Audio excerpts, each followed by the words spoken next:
Hi friends, ఇది henna powder అండి.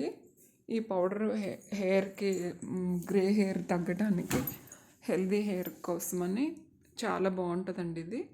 ఇది ఎలా కలుపుకోవాలో చూపిస్తాను. ఇప్పుడు 1.5 గ్లాస్ వాటర్ తీసుకోవాలండి. దాంట్లో ఒక 3 tablespoons tea powder, 3 tablespoons coffee powder అండి. ఇవి రెండు బాగా మరిగించుకోవాలి. ఒక 5 నిమిషాలు. గ్లాసున్నర వాటర్ తీసుకున్నాం కదా, హాఫ్ గ్లాస్ వాటర్ తగ్గేదాకా మరిగించుకోవాలండి. ఒక బీట్రూట్లో కొంచెం సగం ముక్క బీట్రూట్ పీస్ తీసుకోవాలి. ఇవి బాగా మసలాలండి, బాగా మరగాలి. 5 నిమిషాలు మరిగించుకోవాలి. తర్వాత బీట్రూట్ పేస్ట్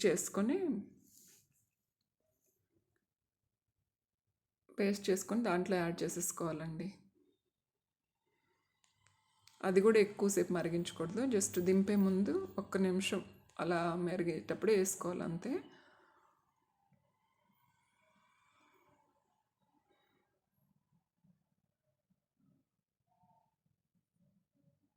ఇంకా ఆఫ్ చేసేసుకొని కొంచెం స్ట్రెయినర్లో వడపోసుకుందామండి. స్ట్రెయిన్ చేసేసుకుందాము. తర్వాత ఆరిన తర్వాత హెన్నా పౌడర్ కలుపుకుందాము. ఈ కడాయి వచ్చేసి ఐరన్దండి. ఐరన్ కడాయిలో కలిపితేనే ఈ బెనిఫిట్ ఉంటుంది మనకి. ఐరన్ కడాయిలో కలపటం వల్ల హెన్నా కలిపిన హెన్నా వచ్చేసి బ్లాక్ కలర్ అవుతుందండి. అది మనకి చాలా బాగా ఉపయోగపడుతుంది. ఐరన్ పట్టుకుంటుంది అనమాట దాంట్లో. ఇది చూసారు కదా, ఇలా ఉంటుంది కదా. ఇది ఆరిన తర్వాత దీంట్లో హెన్నా పౌడర్ యాడ్ చేసుకోవాలి. మీ జుట్టుకి తగినంత అండి, ఎంత పడుతుందో మీ హెయిర్కి అంత యాడ్ చేసుకోవాలి. నా జుట్టుకి తగినంత నేను కలుపుకుంటున్నాను. ఈ గ్రే హెయిర్ అంతా రెగ్యులర్గా 15 డేస్కి ఒకసారి ఇది పెట్టడం వల్ల చాలా బాగుంటుందండి. హెల్తీగా ఉంటుంది హెయిర్. ఫస్ట్ గ్రే హెయిర్ వచ్చేసి తగ్గదు, కానీ మనది పెడతా ఉండగా రెడ్ కలర్ వచ్చేస్తుంది కదండి. దానివల్ల మనకి గ్రే హెయిర్ కనపడదు. అలా కంటిన్యూ పెట్టే కొద్దీ మీకు కొత్తగా గ్రే హెయిర్ రాదండి, బాగుంటుంది. ఇప్పుడు ఇట్లా పెట్టేసుకోవాలండి, ఓవర్ నైట్ పెట్టుకోవాలి. ఇలా కలిపేస్తుంది ఒక 8 to 10 అవర్స్ అట్లానే పక్కన పెట్టేయాలండి. మరుసటి రోజు ఉదయానికి ఇలా ఉంది చూడండి. నేను ఓవర్ నైట్ నానబెట్టుకున్నాను. ఇప్పుడు దీంట్లో ఇంకేమేమి ఇంగ్రీడియంట్స్ వేసి కలుపుకోవాలో చూపిస్తానండి. ఇప్పుడు ఇది చూసారు కదా, కలర్ చూసారా ఎంత బ్లాక్గా అలా అయిందో. తర్వాత 3 టేబుల్ స్పూన్స్ కర్డ్ అండి, పెరుగు యాడ్ చేసుకున్నాను. హాఫ్ చెక్క నిమ్మకాయ, లెమన్, తర్వాత ఎగ్ వైట్ కూడా యాడ్ చేసుకొని బాగా మిక్స్ చేసుకోవాలి. నేను రెగ్యులర్గా వాడతానండి ఇది. ఒక 15-20 డేస్కి ఒకసారి అంటూ కంపల్సరీ పెట్టుకుంటాను. చాలా బాగుంటుంది హెయిర్.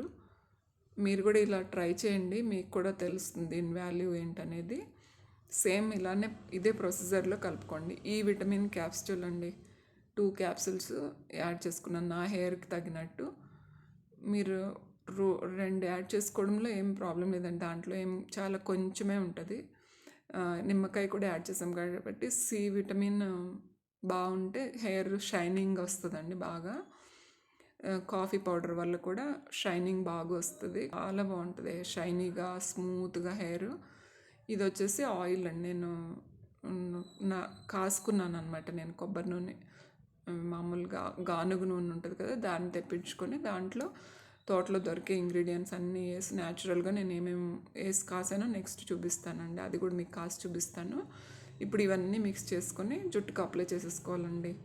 ఇలా మీరు 15 రోజులకు 20 రోజులకు ఒకసారి కంటిన్యూ చేయండి. మీకు ఆ గ్రే హెయిర్ అనేది తగ్గినట్టు అనిపిస్తుంది. అందరు చెప్తారు ఇంకా రాదు, పోతుంది అని. కాదు, రెగ్యులర్గా పెట్టుకుంటూ ఉంటే మీకు ఇది తగ్గినట్టు అనిపిస్తుంది అనమాట. ఇంకా కొత్తగా వచ్చేవి కూడా ఎప్పటికప్పుడు రెడ్ అవుతాయి కాబట్టి ఇంకా కనపడదండి గ్రే హెయిర్. చాలా బాగుంటుంది, ట్రై చేయండి. ఇలా కలిపెట్టుకున్నది అప్లై చేసుకోవాలండి హెయిర్కి అంతా. అది నేను అప్లై చేసేది తీయలేకపోయాను.